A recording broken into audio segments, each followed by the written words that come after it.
सीताराम दोस्तों, आपका फिर से स्वागत है मेरे YouTube चैनल राधे श्याम में। आज हम आपको श्री रामचरितमानस के अध्याय का अगला भाग सुनाते हैं। सुनाने से पहले मेरी आप सबसे विनती है कि आप सब मेरे चैनल को सब्सक्राइब, लाइक और शेयर करना ना भूलें। तो चलो आइए शुरू करते हैं। आज की हम कथा प्रारंभ करते हैं। जय श्री राम। दानी शिरोमणि कृपा निधि, नाथ कहु सती भाऊ। चाऊ तुम्हारी समान सुत, प्रभु सन कवन दुराऊ। राजा ने कहा, हे दानियों के शिरोमणि, हे कृपा निधान, हे नाथ, मैं अपने मन का सच्चा भाव कहता हूँ कि मैं आपके समान पुत्र चाहता हूँ। प्रभु से भला क्या छिपाना। देखी प्रीति सुनि वचनीय मोले, एवंस्तु कृणा निधान बोले। आप सरिस खोजो कह जाई, नृप तब तयन हो मैं आई। राजा की प्रीति देखकर और उनके अमूल्य वचन सुनकर करुणा निधान भगवान बोले, ऐसा ही हो। हे राजन, मैं अपने समान दूसरा कहाँ जाकर खोजूं, अतः स्वयं ही आकर तुम्हारा पुत्र बनूंगा। शत्रुप ही बिलोकी कर जोरे, देवी मागु वरु जो रुचि तोरे। जो बरुनाथ चतुर नृप मांगा, सोई कृपाल मोहि अति प्रिय लागा। शत्रुपा जी को हाथ जोड़कर देखकर भगवान ने कहा, हे देवी, तुम्हारी जो इच्छा हो सो वर मांग लो। शत्रुपा ने कहा, हे नाथ, चतुर राजा ने जो वर मांगा, हे कपालु, वह मुझे बहुत ही प्रिय लगा। प्रभु परंतु सुटी होती ढिडाई, यद्यपि भगत हित तुम ही सोहाई। तुम ब्रह्मादि जनक जग स्वामी, ब्रह्म सकल उर अंतर जामी। परंतु हे प्रभु, बहुत ढिढाई हो रही है। यद्यपि हे भक्तों का हित करने वाले, वह ढिढाई भी आपको अच्छी ही लगती है। आप ब्रह्मादि के भी पिता, उत्पन्न करने वाले, जगत के स्वामी और सबके हृदय के भीतर की जानने वाले ब्रह्म हैं। अस समुझत मन संशय होई, कहा जो प्रभु परवान पुनि सोई। जे निज भगत नाथ तब अहई, जो सुख पावहि जो गति लहई। ऐसा समझने पर मन में संदेह होता है, फिर भी प्रभु ने जो कहा वही प्रमाण सत्य है। मैं तो यह मांगती हूँ कि हे नाथ, आपके जो निज जन हैं वे जो अलौकिक अखंड सुख पाते हैं और जिस परम गति को प्राप्त होते हैं, सोई सुख सोई गति सोई भक्ति, सोई निज चरण स्नेहु। सोई विवेक सोई रायनी, प्रभु हम ही कृपा कर देहु। हे प्रभु, वही सुख, वही गति, वही भक्ति, वही अपने चरणों में प्रेम, वही ज्ञान और वही रहन सहन कृपा करके हमें दीजिए।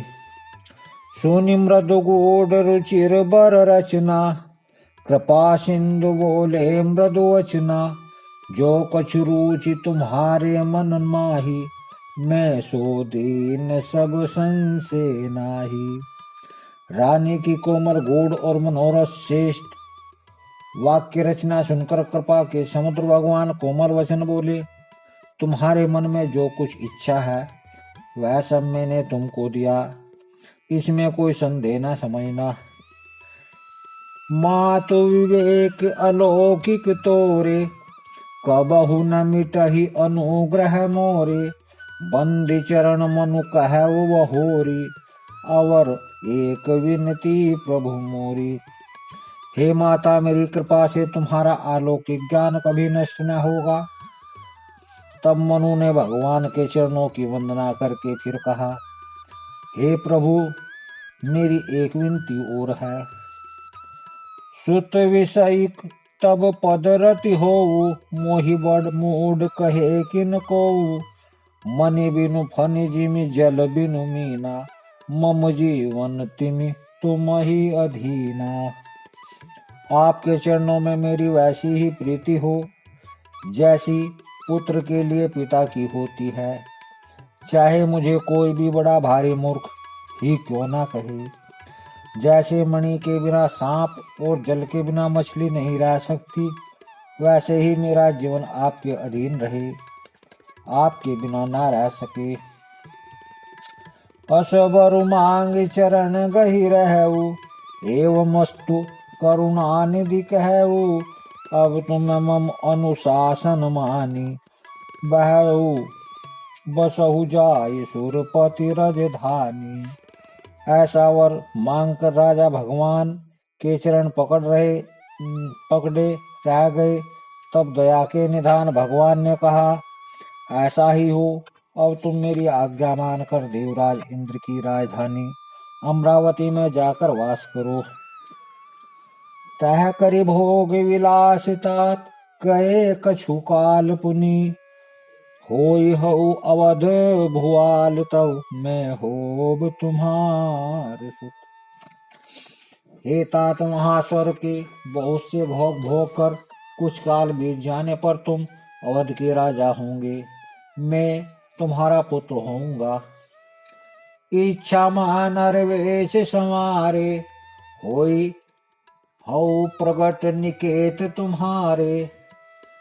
अंसह सहित देह धरिताता, करि हऊ चरित भगत सुखदाता। इच्छा निर्मित मनुष्य रूप सजकर मैं तुम्हारे घर प्रकट होऊंगा। हे तात, मैं अपने अंशों सहित देह धारण करके भक्तों को सुख देने वाले चरित्र करूंगा। जे सुनि सादर नर बड़ भागी, बहुतर हई ममता मद त्यागी। आदि शक्ति जहि जग उपजाया, सो अवतरहि मोरी यह माया। जिन चरित्रों को बड़े भाग्यशाली मनुष्य आदर से सुनकर ममता और मत त्याग कर भवसागर से तर जाएंगे। आदि शक्ति है मेरी स्वरूप भूता माया भी जिनसे जगत को उत्पन्न किया है अवतार लेगी। पूर्व में अभिलाष तुम्हारा, सत्य सत्यपन सत्य हमारा। पुनि पुनि अस कही कृपा निधाना, अंतर ध्यान भये भगवाना। इस प्रकार मैं तुम्हारी अभिलाषा पूरी करूंगा।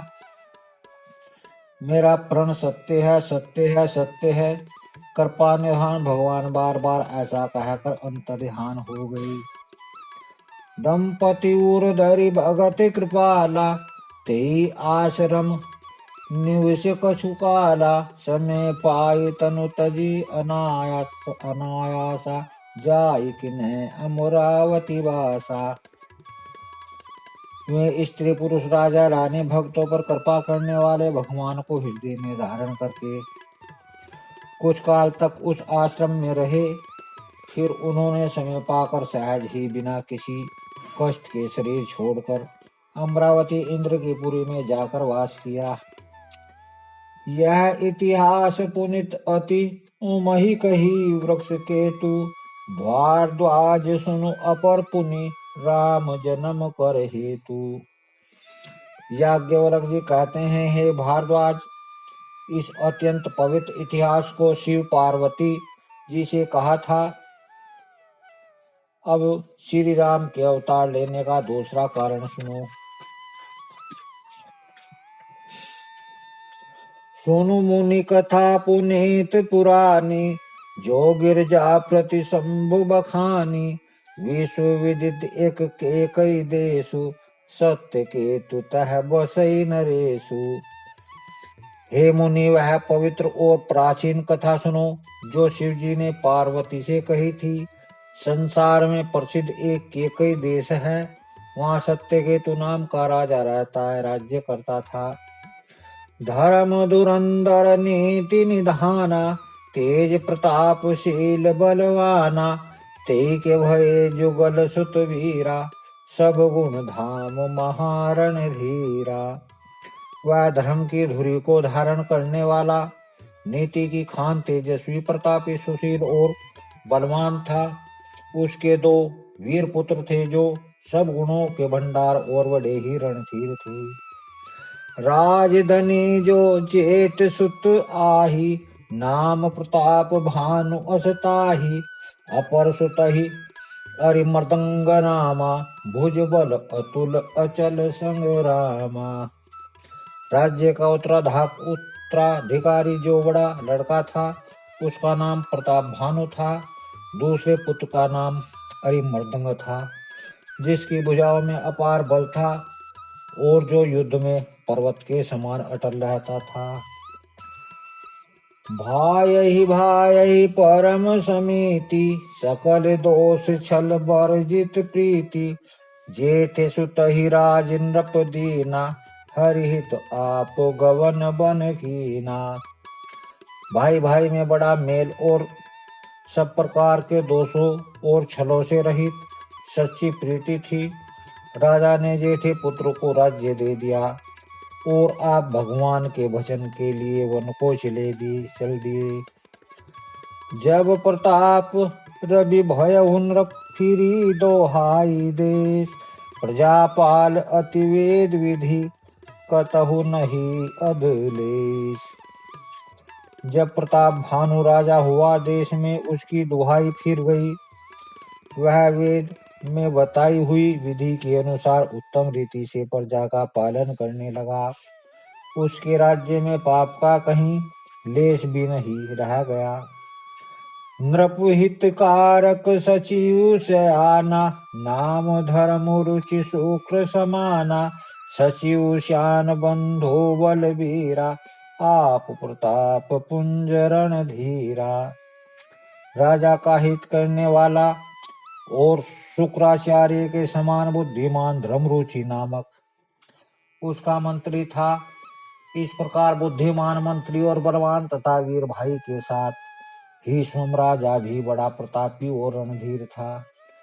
सेन संग चतुरंगी अपारा, अमित सुबट सब समर जुझारा। सेन बिलो की राव हर साना, और बाजे गह गहे निशाना।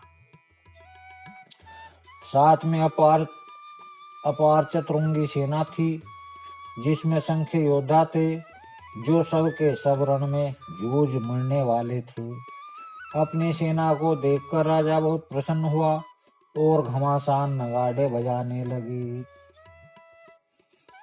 विजय हेतु कट कई बनाई, सुदिन सादिन रप चलहु बजाई। जह तह परि अनेक लड़ाई, जीत सकल भूप बरियाई। दिग्विजय के लिए सेना सजाकर वह राजा सुदिन मुहूर्त साध कर और डंका बजाकर चला। जहां तहां बहुत सी लड़ाइयां हुई, उसने सब राजाओं को बलपूर्वक जीत लिया।